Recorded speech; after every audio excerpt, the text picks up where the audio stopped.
August 2026 या महिन्यामध्ये धनु राशीच्या लोकांसाठी धनलाभाचा योग असणार आहे. पण आता धनलाभाचा योग आहे म्हणजे लगेच जाऊन लॉटरीचं तिकीट खरेदी करू नका किंवा आकाशातनं पैसे तुमच्यासाठी पडणार आहेत असा त्याचा अर्थ घेऊ नका. मग धनलाभ होणार आहे म्हणजे नक्की काय होणार आहे आणि धनलाभाबरोबर एक सावधगिरीसुद्धा तुम्हाला बाळगावी लागणार आहे. ती कोणती आहे? चला जाणून घेऊया.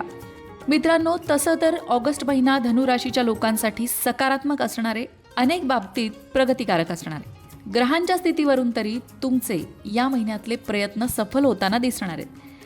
अनेक विविध क्षेत्रामध्ये तुम्ही काम करत असाल, तिथे सुद्धा तुम्हाला त्याची उत्तम फळं मिळताना दिसतील. आर्थिक बाबतीत बोलायचं झालं तर या महिन्यामध्ये म्हणजे ऑगस्ट महिन्यामध्ये उत्पन्न वाढण्याची शक्यता आहे. म्हणजे जर तुम्ही आधीच कुठे पैसे गुंतवले असतील तर त्यावर तुम्हाला चांगला परतावा मिळू शकतो किंवा उत्पन्न वाढीसाठी तुम्ही काही नवीन प्रयत्न काही गेल्या महिन्यांपासून करत आहे तर त्यात तुम्हाला यश मिळू शकतं. पण जर तुम्ही याच्या आधी काहीच केलं नाही आहे, तुमच्या डोक्यात कल्पनाही नाही आहे काही, तर आपोआप तुमचं उत्पन्न वाढणार आहे असं नाही होणार आहे. आणि धनलाभाबद्दल बोलूया. अचानक धनलाभाचे योग आहेत याचा अर्थ एखाद्याकडे अडकलेले पैसे वसूल होऊ शकतात किंवा जिथून पैसे येण्याची तुम्हाला अजिबात अपेक्षा नाही आहे तिथून सुद्धा पैसे येण्याची शक्यता हे धनलाभाचे योग दाखवतात. पण त्याबरोबर एक सावधगिरी बाळगायची आणि ती म्हणजे खर्चावर नियंत्रण. सुरुवातीपासूनच बजेट आणि नियोजन करावं लागणार आहे, कारण महिन्याच्या उत्तरार्धात म्हणजेच महिन्याच्या शेवटी कौटुंबिक किंवा प्रवासामुळे होणारा खर्च त्रासदायक ठरू शकतो. आता नोकरी करणाऱ्यांबद्दल बोलायचं झालं तर नोकरीत वरिष्ठांचं सहकार्य तुम्हाला लाभेल, तुमच्या कामाचं कौतुक होईल, नवीन जबाबदाऱ्या मिळू शकतात, पदोन्नती किंवा वेतनवाढीचे योग आहेत.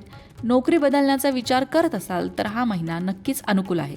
हा म्हणजेच ऑगस्ट महिना. व्यावसायिकांसाठी सांगायचं तर व्यावसायिकांसाठी ऑगस्ट महिना अत्यंत लाभदायी आहे. नवीन भागीदारी किंवा करार यशस्वी होतील. परदेशाशी किंवा इतर शहरांशी संबंधित जर व्यवसाय तुम्ही करत असाल तर त्यात तुम्हाला मोठा फायदा होऊ शकतो. आता जे विवाह इच्छुक आहेत त्यांच्या विवाह जमण्यात काही अडचणी याआधी येत होत्या, त्यांच्यासाठी हा महिना शुभ वार्ता घेऊन येईल. योग्य स्थळ समोर येईल किंवा विवाह ठरेल असे मजबूत योग आहेत. प्रेमसंबंधात असणाऱ्यांसाठी हा काळ मधुर राहील. जोडीदारासोबतचे गैरसमज दूर होऊन परस्पर विश्वास वाढेल. त्याचबरोबर कौटुंबिक जीवनाबद्दल बोलायचं झालं तर कौटुंबिक जीवन आनंदी आणि उत्साही राहील. घरातील ज्येष्ठांचं मार्गदर्शन आणि त्यांचे आशीर्वाद तुमच्या पाठीशी राहतील. भावंडांशी संबंध दृढ होतील. महिन्याच्या शेवटी कुटुंबासोबत लहान किंवा धार्मिक कार्य किंवा सहलीचं आयोजन केलं जाऊ शकतं. विद्यार्थ्यांबद्दल सांगायचं झालं तर उच्च शिक्षणासाठी किंवा परदेशात शिक्षणासाठी प्रयत्न करणाऱ्या विद्यार्थ्यांना शुभवार्ता मिळण्याची शक्यता आहे. एकंदरीत आरोग्याबद्दल बोलूया. आरोग्य उत्तम राहणार आहे. बदलत्या हवामानामुळे लहान सहान तक्रारी, पोटाचे विकार, सर्दी, थकवा, खोकला या गोष्टी जाणवू शकतात, पण मोठा कुठलाही त्रास या महिन्यात तरी तुम्हाला नाही. जास्त काम आणि मानसिक तणाव यामुळे मात्र तुम्हाला त्रास होऊ शकतो. त्यासाठी दिनचर्या व्यवस्थित करा. योग, ध्यान, व्यायाम, योग्य आहार या गोष्टींची गरज आहे. धनुराशीच्या लोकांनी ऑगस्ट महिन्यामध्ये कोणते उपाय करावे तर ऑगस्ट महिन्यामध्ये दर गुरुवारी भगवान विष्णू किंवा दत्तात्रयांची पूजा करणं किंवा गुरुग्रहाचा जो मंत्र आहे त्या मंत्राचा जप करणं, तो म्हणजे ओम ब्रूम बृहस्पतये नमः हा गुरुग्रहाचा मंत्र आहे. या मंत्राचा जप करणं नसेल 108 वेळा जमत तर 21 वेळा दर गुरुवारी म्हणणं, या गोष्टी तुमचं मनोबल वाढवणाऱ्या ठरतील. गुरुवारच्या दिवशी गरजू व्यक्तींना पिवळे वस्त्र, केळी, चणा, पिवळी मिठाई या गोष्टी दान कराव्या. त्यामुळे गुरु बलवान होतो. गुरु हा धनुराशीचा स्वामी आहे. त्याचबरोबर रोज हनुमान चालिसाचं पठण करणं सुद्धा तुमच्या अडलेल्या कामात तुम्हाला यश मिळवून देईल आणि नकारात्मकता दूर करेल. पक्ष्यांना दाना पाणी द्या.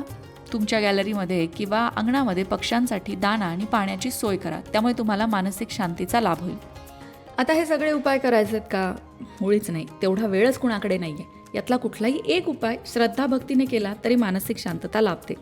महत्त्वाची टीप अशी आहे की हे राशी भविष्य जे आहे ते ऑगस्ट महिन्यात जे ग्रहांचं गोचर होणार आहे त्यावर आधारित आहे. पण वैयक्तिक कुंडलीमध्ये ग्रहांची दशा, स्थिती यात बदल असतो आणि त्यामुळे प्रत्येकाचा वैयक्तिक अनुभव हा वेगळा असू शकतो. पण एक साधारण ढोबळ अंदाज की ऑगस्ट महिना आपल्यासाठी कसा असणार आहे हा या राशी भविष्यातनं नक्कीच येतो. मित्रांनो, तुम्हाला मानसिक त्रास असेल किंवा तुमच्या आयुष्यात काही अडचणी असतील आणि त्या दूर व्हाव्या असं तुम्हाला वाटत असेल, मग त्या अडचणी आर्थिक असू द्या किंवा दुसऱ्या कुठल्याही प्रकारच्या, तर त्या अडचणी दूर होण्यासाठी नक्की रेकी तुम्हाला कशी मदत करू शकते या संदर्भातला एक पॉडकास्ट आपल्या लोकमत भक्ती चॅनलवर नुकताच प्रसारित झालेला आहे. तो नक्की बघा. त्यामध्ये ग्रँड मास्टर जे आहेत, रेकी ग्रँड मास्टर अस्मिता सोहनी यांनी सुंदर मार्गदर्शन केलेलं आहे. तो व्हिडिओ नक्कीच तुमच्या आयुष्यात आशेचा किरण घेऊन येणारा ठरेल. त्या व्हिडिओची लिंक तुम्हाला डिस्क्रिप्शन बॉक्समध्ये मिळेल. अशाच प्रकारच्या माहितीपूर्ण व्हिडिओंसाठी लोकमत भक्ती चॅनलला सबस्क्राईब करा आणि बेल आयकॉनवर सुद्धा क्लिक करा, म्हणजे आमच्या नवनवीन व्हिडिओचं नोटिफिकेशन तुम्हाला मिळत राहील. तसंच योग्य आध्यात्मिक मार्गदर्शनासाठी लोकमत भक्तीच्या फेसबुक पेजला फॉलो करायला विसरू नका.